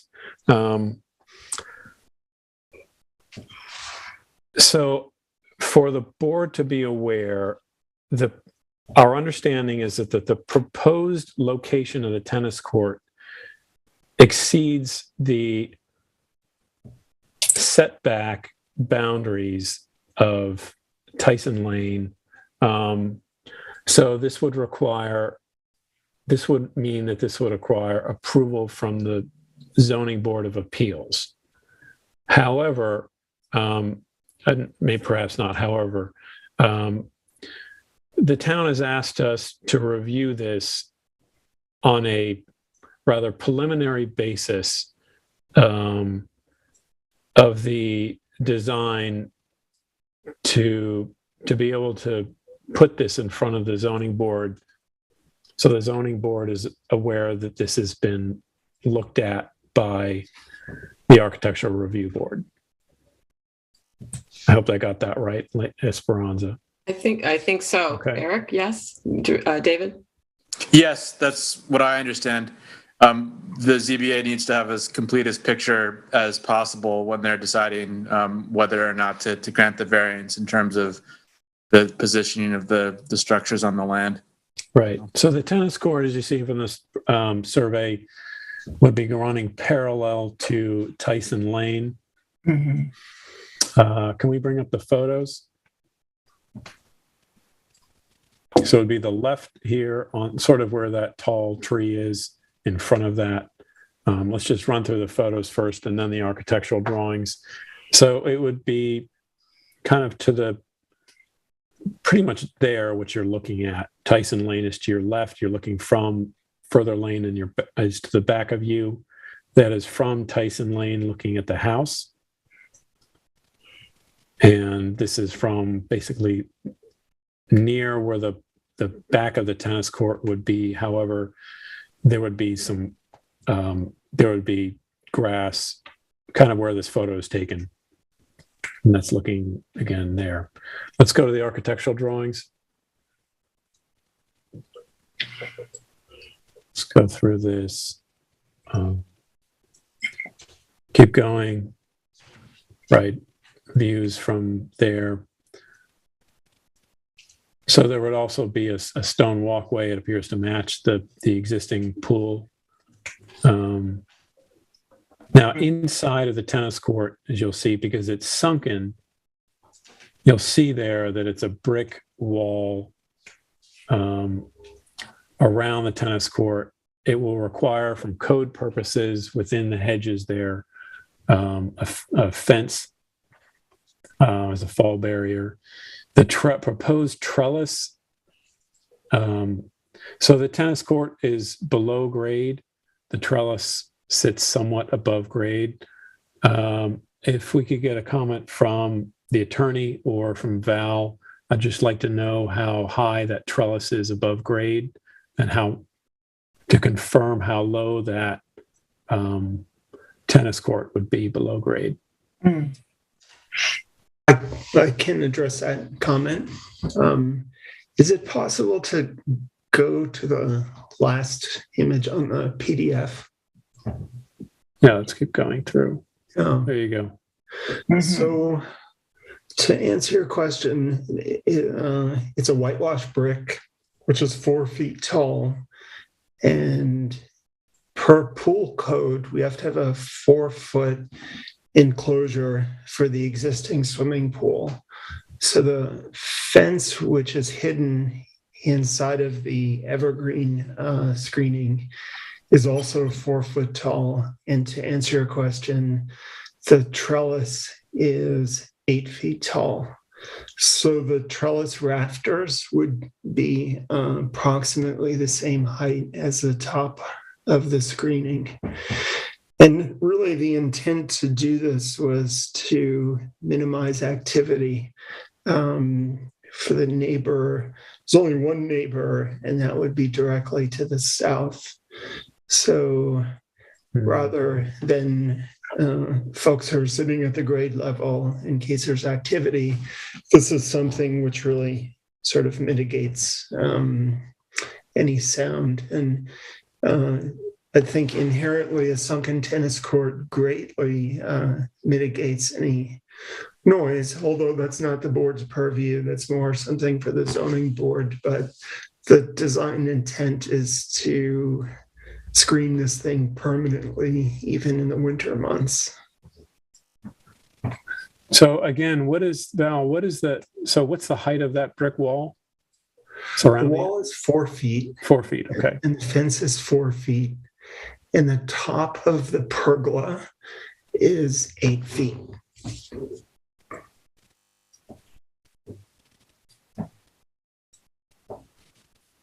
Okay. I think there's one more view. I'm not sure if. I'm wondering one thing is have you all considered, I'm just thinking about this, have you all considered, I mean, what if the tennis court was 30 inches below grade? You know, then you don't require a fence around the court. True. We do require a fence for the pool enclosure. So, I mean, to your point, it's a good one. It doesn't need a fence. Any walls or walkways less than 30 inches don't require safety fencing. So, yeah, something to consider. I could present that. The problem with that, I mean, are you suggesting that we don't need a fence around the tennis court? if it's less than 30 inches, the drop off into the court. So if that wall, rather than 4 feet, if it were reduced to 30 inches, then there's no need for a fence. One of the reasons why you need that kind of height is to keep the balls in the court. Right. I'm not necessarily proposing to the board that we do that. I'm just wondering, I understand that. I mean, also that's something that, frankly, a hedge could do, but if the board were to think that I didn't mention, but I think we all know this isn't an agricultural overlay. I think it helps that this is perhaps a sunken court in terms of it essentially being below grade. But by having to put up a barrier fence, which, Andrew, I understand is serving actually as a practical purpose for tennis players.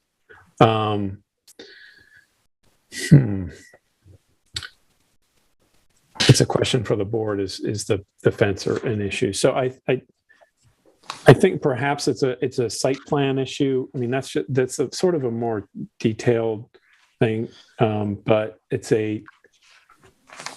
perhaps this is a question for the board about the site plan, and it's really about putting a tennis court at whatever grade it is, sunken grade, 30 inches, 48 inches. So in an agricultural overlay on this lot. That's all. The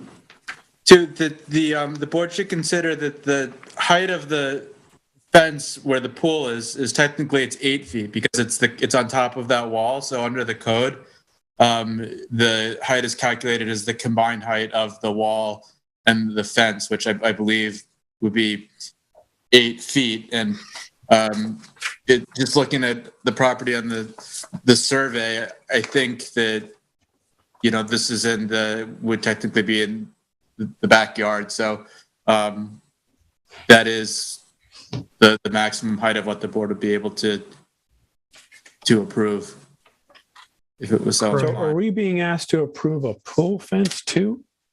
No, it's an existing pool fence. Okay. The pool fence sort of coincides with the southwest corner of this proposed tennis court. And with regard to the fence per se, it's really, it's buried into the hedgerow. Right. So the intention is not to see it. It's a black wire fence, and we don't. I understand that's the intention, but it's still something that would probably need ARB approval, even though it's required pool fencing. It's on top of a wall. Correct. It's 8 feet tall. You're not allowed that as of right in an ag overlay district. You could have 6 foot if it was lower, but because it's built on top of a wall, you need ARB approval for this as well. Correct. Yeah. Okay, so it's technically an 8-foot wall, even though it's 4 feet above grade. Existing grade. Is that accurate? I'm sorry. Is that so? This is below grade. Yes. Sunken. It's a 4-foot top of fence is 4 foot above finished grade. Okay, I'm sorry then. I thought I misunderstood. Yeah, they're not walling in the tennis court. The wall is actually technically retaining. It's a retaining wall. My mistake. No worries. One of the mitigating factors for tennis court variances is typically magic ingredient is to screen the court and also to sink the court. Mm-hmm. I think that it greatly mitigates any sort of quality of life issues for neighbors. So, but if you go back, I took a lot of photographs from both Tyson and further.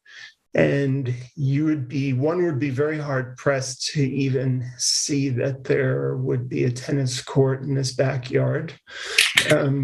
It's a private road, and if not for the fact that Tyson, if it wasn't a street per se, it's more like I don't want to call it a flag entry, but it sort of is. And that's the only reason we need to go in front of the ZBA, because by rights, it would be considered a side yard and therefore there'd be no ZBA infraction. So, so the side yard accessory setback is 60 feet. What is it's either 50 or 60 feet. We would meet. We would whatever that setback is, we would meet it if it was a side yard. Right, but for the board to be aware, the reason why this requires ZBA approval is a tennis court. Correct me if I'm wrong. A tennis court, like a swimming pool, needs to be twice the distance of that side yard setback, accessory setback. If I can rephrase that, the reason we need ZBA approval is that Tyson Lane is considered to be a street, and this is a front yard. If Tyson Lane, right, if we meet the required side yard setback if it was to be considered a side yard. Okay, so if Tyson were a side yard, what is the setback? I think I think it's 60. I think it's whatever's 60 feet. The typical accessory setback is 30. However, when you have a playing court, you have to double it, so it turns into 60. So we meet the setback if it were, hypothetically speaking, if Tyson were a flag lot, but it's not. But I think important to look at the photograph in the middle of this PDF on the bottom. You can see on the right-hand side how heavily screened this piece of property is from the road. And additionally, from further lane, it's not something that you'd be very hard pressed to see that we've done any kind of construction, particularly with the fencing, which is surrounded by an evergreen hedge. So, but again, this is for the zoning board to weigh in on. So the board should know if Tyson Lane if this were like a private driveway, if Tyson Lane were a private driveway, the proposed tennis court would meet the setback requirements. Would still obviously require our review, but the proposed location, if that were a side yard, would meet the zoning yes, it requirements. would. The side yard setback would be 15 feet. It would be double that, so 30 at 60. So it's well within that. Okay. Yeah, I think this is a very tasteful solution for a tennis court. I mean, all those lanes off of further feel like private driveways. Some of them are sort of public. Most of them don't feel like they're public. But I think this is a very tasteful way for the applicant to deal with putting a tennis court. I know this property, it's expansive, it's open. It's typical of all the properties south of further lane. I think they've come up with a very good solution. Thank you. I would agree. I think in terms of an architectural solution, it's probably as good as we would get. I would agree that something like Tyson Lane is most people may not be aware that it is a public street. And it acts more just in terms of I would call it the sort of subservience to further lane. Is more like a private drive. So technically it's not, which is why this lot has two front yards. It's a corner lot. But in terms of the architecture and what's proposed here, I don't have any issue with it. Diane, how about your comments? Well, I think it's reasonable given all the circumstances and the situation. Good. So what do we need to do? Are we going to discuss the pergola and storage bunker? I'm sorry? Well, I think we have. Right. Well, okay. Thanks, Julie. So we have talked about so again, the pergola would be, because it's 8 feet above the tennis court, would be 4 feet above grade. And to the right of that on the survey, if we want to go back to the front of this, or actually first page of the application. There is, to the right of the trellis, on the right side of the tennis court, above that, there is this storage bunker that is above grade. No, well, Slightly, right?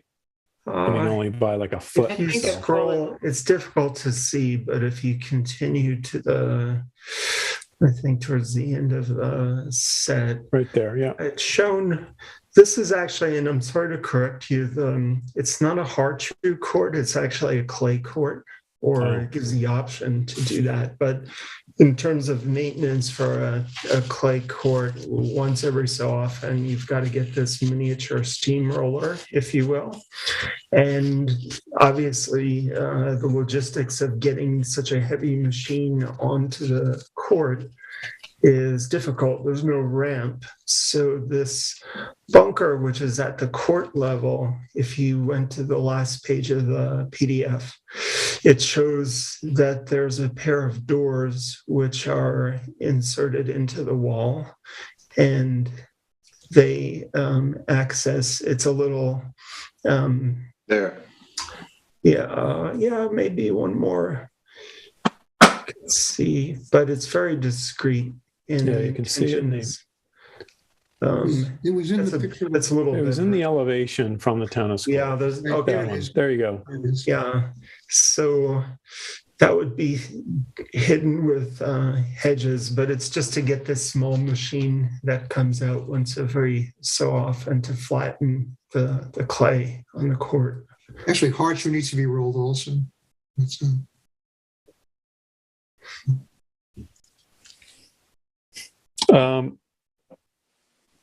Curious about that you all didn't consider that to be on the other side of the trellis. It could be. Saying, I mean, it can be. I'm wondering if the owner didn't want it there.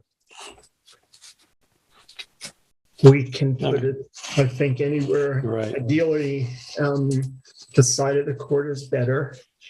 To do so. And since it does project beyond the perimeter of the court, it would create an infraction in terms of the 60-foot setback. So increases. Oh, no, I meant it like if you just mirrored the plan to where it being, instead of the right side of the trellis being on the left side, because that way it doesn't sort of encroach on the house as much. Then it starts to encroach on the pool. Okay, yeah. But it's got hedges behind it. So, but that's a good design consideration. I can ask the owner.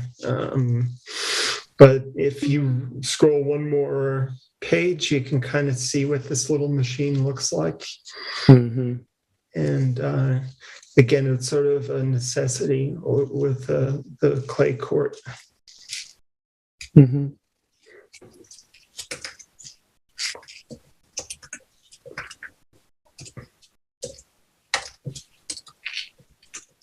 Well, I have no objection to the structure that's being proposed. It sits above grade.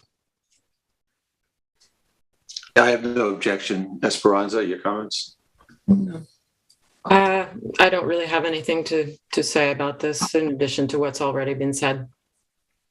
Good. So what's next?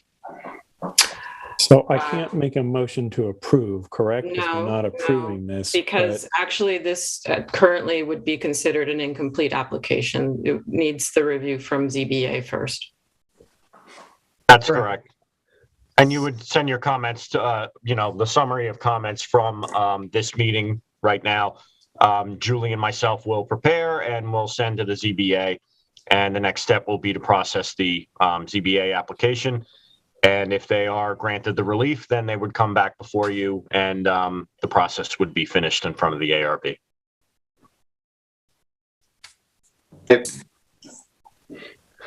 So I guess our comment is no comments.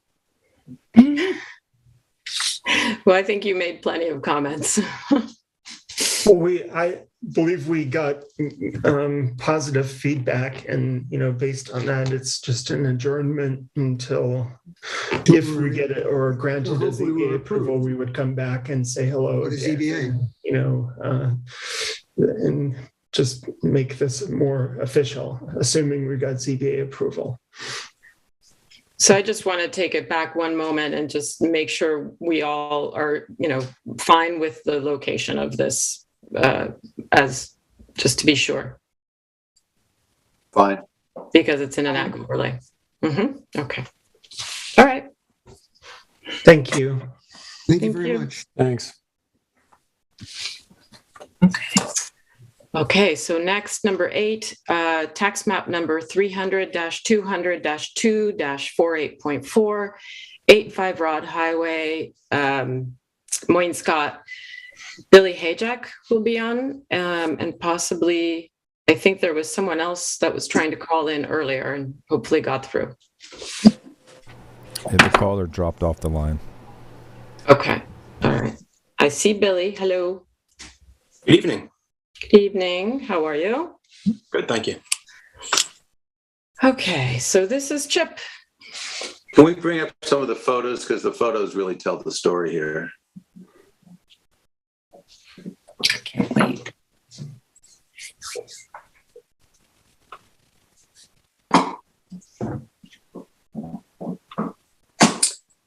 Okay, so I'm just going to go through the photos quickly, and then I'll talk about what I have to say. This is the entrance off of Main Street, Wainscott. It's set back on this 85 Rod Highway. This is the only part of the property you can really see from the street. This is the chicken coop we're going to be talking about that was built without approval, so we kind of need to sort of determine whether this is okay. That's the front of the chicken coop. This is a 11-acre property. This is the field where they want to build a very traditional barn to house equipment. And this is one of 2 gardens on the property. And there's the house in the background. Okay, so the first part of this application is to erect a traditional, elegant 1-story barn to house equipment, lawn equipment. The barn will have a partial basement and a partial loft. It all sits on an 11-acre contemporary estate overlooking Wainscott Pond and the ocean. The barn will occupy a corner of about 2/3 of the property, which is an agricultural easement. The entire property is accessed by a narrow lane off Wainscott Main Street, which I just showed you. And then there's a service drive off of Town Line Road. The property is completely hidden from any street except for the gates and the piers that I showed you earlier. The property was formerly the Topping family farm, and their homestead, which this is, remains as a guest house. Billy informed me in a deal with the town, they were allowed to build a new home, and they restored this house as a guest house on the property. A new shingle house and a pool house and several accessory structures are scattered around the 11 acres. And just sort of a comment, it's one of the most astonishingly beautiful pieces of property I've ever seen in East Hampton. It's been minimally developed and with great sensitivity to the land. The second part of this application is to obtain a C of O for an already built 261 square foot chicken coop, which is surrounded by agricultural fence on the sides, and the top is also fenced in to protect the chickens. That fence is 7.5 feet tall. It's an elegant, simple structure. Billy, do you want to fill in anything I missed? Thanks, Chip. No, I believe you covered, what I was going to indicate in my presentation. I would just, add that the architect, Jim Taylor, is waiting to sign in, and he wanted to give a brief presentation and overview of the proposed barn structure that we're looking to erect here. So if you could get that in, that would be great.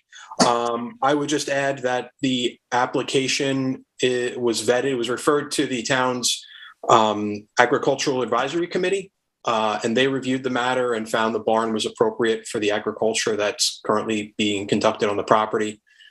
In addition to, flowers and vegetables, there's an orchard area. There's also, they keep bees on the property. So they have a pollinator garden. It's kind of a gentleman's farm, but they are farming the property quite nicely. And the barn, it's 1,634 square feet. It's actually a timber frame structure that is being salvaged from Pennsylvania. I believe it's chestnut timbers, and it's going to be replicate. It's going to be repositioned on the property, and the intent is to make it look like it's been there for 200 years. That's really the main objective here, and it'll be used for storage of equipment that's currently trucked in for the farm operation. So I don't know if Jim was able to sign on. He's on. He's there. Yes. I'm here. Thank you, members of the board. Billy has totally stolen my thunder because he just said everything I was going to say. If you'll permit me, I'm actually prepared to share my screen, and I have some supplemental images and some useful things. Am I permitted to do that? Yeah, I think we should like to see the barn. Sure. Yes. Okay, so let me share my screen here, and please tell me if you can see that. Yes. All right.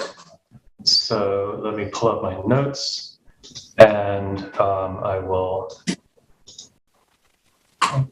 I'm sorry. Let me hold on for a second here. Okay, so yeah, I'm just going to add color to what Billy has just said. So this is, so let me pull up an image here of so this is the agricultural easement, which is at the western side of 85 Road Highway. So Town Line Road would be one lot over from us on the left here of my screen. And this is just to illustrate, this is from the gardener who provided a diagram to show that an increasing amount of this lot, certainly of the agricultural easement, is being farmed, and the agriculture increases every year. They have zoned it out with pollinator meadows that support the apiaries, which are here. There are fruit trees at the northwestern corner. And then the proposed barn you can see is the gray shape right here. And then it has, as you get closer to the building, there are denser areas of vegetable and cutting gardens. The poultry chicken coop is right here. And then you have some existing screening that was there before. And off to the right, which is off the page, is Topping House, which was renovated in 2015. And then there's also a main house down here. So looking at the gardens, there are two sides. One garden flanks each side of the proposed barn. One side is for edibles, so this is vegetables, herbs, vines, vine fruits, things that are consumed. And then on the other side is a cutting garden with dozens of different varieties of flowers and so on. And I was provided with this totally incomprehensible list, which is all in Latin. Oh, it's a nice list. I don't even know what it means, but it's just to illustrate the variation, the amount of the amount of things that are going on there. I do want to make the point down here, which is this is an agricultural work schedule. One of the reasons for putting up this barn is that there are a number of people, 3 to 4 farm workers, who come to the site on a seasonal basis. That number goes up and down, and the intensity of the number of people operating at the site obviously goes up and down depending on the seasons. However, there are farm workers there all year round. The entire operation is organic and operated in accordance with sustainable farming practices, and that means that any equipment being brought in from the outside has to be washed, has to be made sure that it's free of pesticides and non-certified chemicals that are not certified as organic. And so having the barn means essentially that they'll be able to keep their own equipment here, which will reduce traffic and noise and dust. And it'll mean that it's just altogether better for everybody. If the equipment is here, it stays here, and it doesn't have to be cleaned or brought in from elsewhere. And there'll also be a break area and a bathroom for the farm workers. So can we see renderings of the barn? That's Yes. where our main interest is, yes. Okay, I'll zip along. So here are the plans. There's a mechanical area at one end, which would be at the west, and then zooming into the plan of the building. The equipment may not be stored in exactly this configuration. This was just a proof of concept to show that the frame that they have salvaged is large enough to do the thing they needed to do. So the main barn area is here, and then there's a break room, a little hallway, and a bathroom for stuff. The upper part is 2 stories for most of the main barn, and then there's a storage loft at the western end. here are the elevations. The materials proposed are salvaged Western hemlock, and we'll use continuous boards with no joints. So the only joint will be at the eaves line, which is a very traditional detail, where everything above the eaves was a separate board, and we'll offset the joints so they don't line up. The roof material is planned to be a sheet metal, and the traditional detail here is a standing seam sheet metal. Prior to the early 20th century, there wasn't the technology to make longer pieces than 8 feet. So we will have this handmade, and we'll limit the lengths of each board so that of each piece of sheet metal so it doesn't go longer than 8 feet. The doors will be on the traditional rolling hardware. I have a picture of that later on. And so elevations are very simple. A couple of windows here and there just to provide light to the bathroom. And then here's a section through the building. So now you can start to see the old frame. So you can see this is a section through one of the vents, which is here.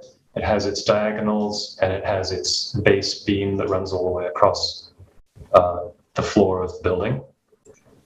And here are photographs of this frame. So this frame is salvaged by a company called the New Jersey Barn Company. I think they might have appeared before this board in the past. I think they've just finished the Domini shops in the village, I believe. And so they are currently storing the frame, and they will be, if it's approved, of course, they will be erecting it and getting it ready to be clad. And our client is very interested that they managed to salvage little details like the ladders that led up to the loft, and those will be restored and kept. This is the New Jersey Barn Company's diagram. They've measured the original frame, so you can see the 4 columns. In the center of the plan, you can see the diagonals. And they also measured each bent. So each of the 4 bent frames is different. And these are their suggested edits to make it more usable for agricultural equipment. So the red are the ones which we will carefully remove and store in case it ever needs to be put back. And here are the long elevations, so they're all numbered and lettered. They did a great job of labeling and diagramming this before they took it apart. And they even built this beautiful basswood model, which I'm really jealous of. Could you just go over the exterior lighting? I think there's 2 light fixtures, gooseneck light fixtures. So we're proposing 2 light fixtures. We think there should be light fixtures only where required by code. The owner doesn't want this thing to be lit up at night. They are both dark sky compliant. One of them is a traditional barn light that would be over the main entrance, and then the others are these very subtle, more modern looking fixtures that just have a very soft, low intensity downward light where required by code. This page then shows all those materials, the hemlock exterior siding, the standing seam metal roof, very simple double hung windows. They'll look very much like topping house. The foundation veneer is a Connecticut fieldstone, which is very simple and very traditional. And then here's the rolling barn hardware. Terrific. Any comments by board members? Beautiful. Yeah. It's kind of what we're all about. I mean, all the considerations are very, very sensitive and welcome. Yeah. I'm just curious, the topping farm, it didn't have a barn? It had 20th century modern barns. It had what I imagine was probably a sort of 1950s, 1960s agricultural equestrian barn.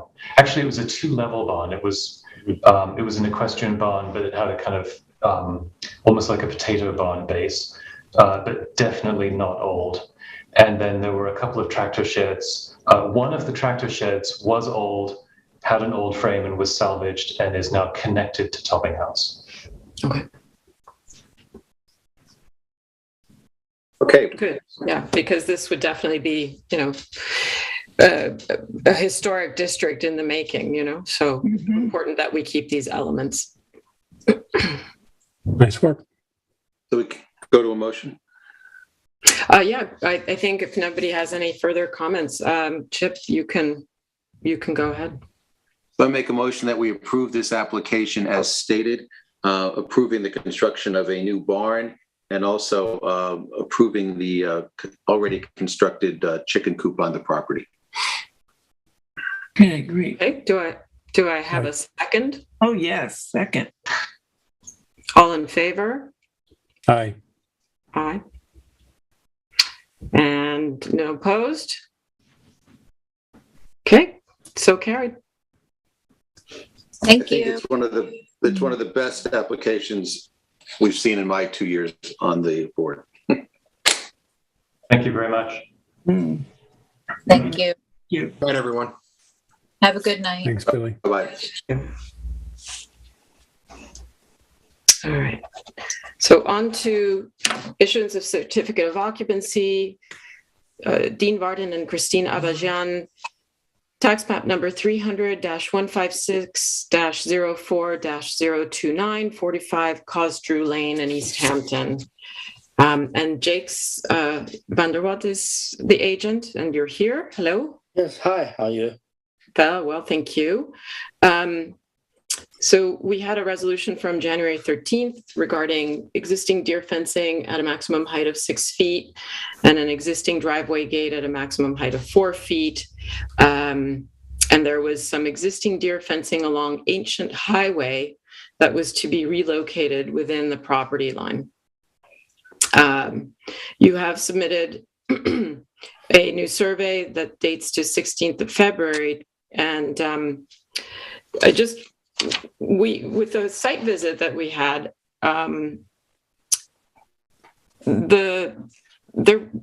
we have no real confirmation apart from the survey that this fence was actually moved, Jakes. It didn't seem like there was any kind of disturbance. Can you tell us if there's like a bill from the landscaper or something? Yeah, I don't know. I just know the client told me that he had guys move the fence. So, and then after that, the survey company went out to resurvey it. And I know the previous survey did indicate, that the fence at one point in the rear on Ancient Highway did go over like it was a couple of feet, just over 2 feet. Yeah, but at that point, I'm just taking his word. I'm sorry, Esperanza. Well, that's sort of what we have to do, I guess. I don't know. It just but I mean, if the survey company went out and they resurveyed and they found that the fence was on the line now, I assume we should have to go with their word, right? Well, I think the board is looking. I'm counsel for the board. I think feel more comfortable if we just had some independent confirmation, because I guess we did a site visit and they weren't able to see that it was actually moved. If there's any disturbances in the ground, and I'm sure that everything is above board. We just feel more comfortable if there is an invoice from the company that moved it or something. Okay, so you just need an invoice from the people who moved the fence. Okay. Yeah, just as a confirmation. Confirmation. I got you. Okay. Got you. Anything else? No, that would be it. So once you can get that to us, then we'd put you back. Okay. Yeah. Sounds good. Thank you for waiting. Thank you so much. Thank you. Bye-bye.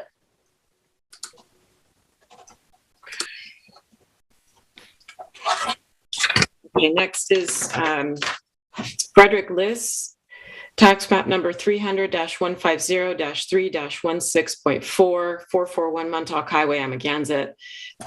This is care of Trinity Solar, and this is a resolution from January 24th, 2020 regarding solar panels to the west side of this residence.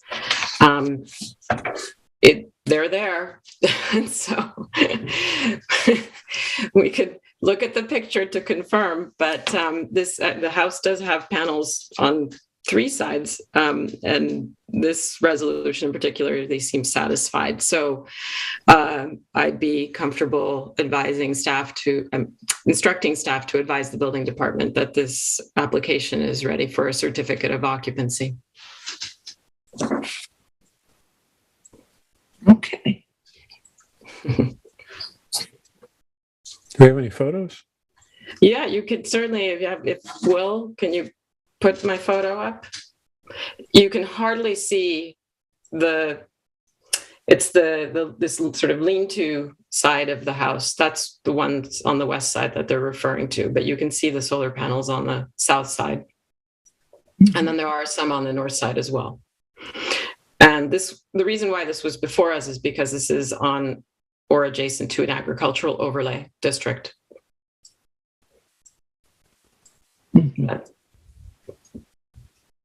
Any comments? Looks fine.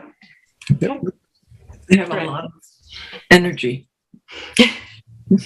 And just so you know, this is right next to the Amagansett Fire Department. So. Oh yeah. Okay.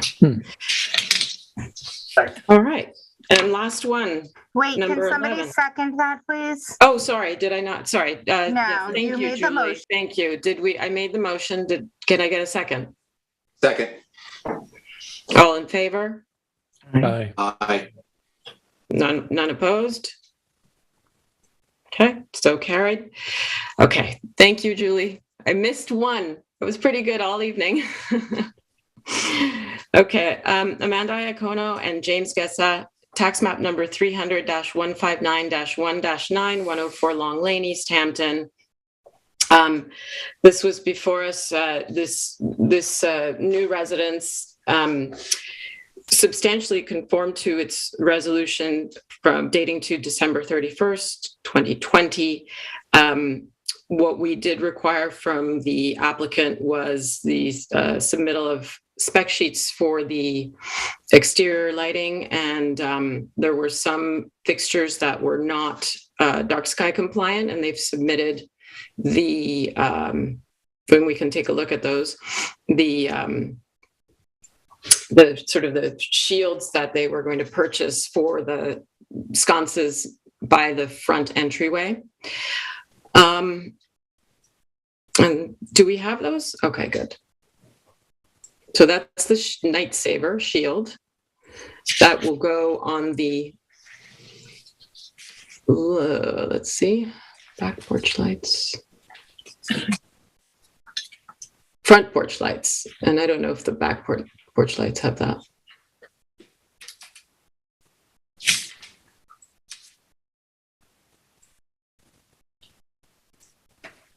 Amanda sent pictures of the lights installed. Oh, good. Oh, see what a difference. Look at that. That's really good of her. Thank you. Thank you, Amanda. That is an improvement.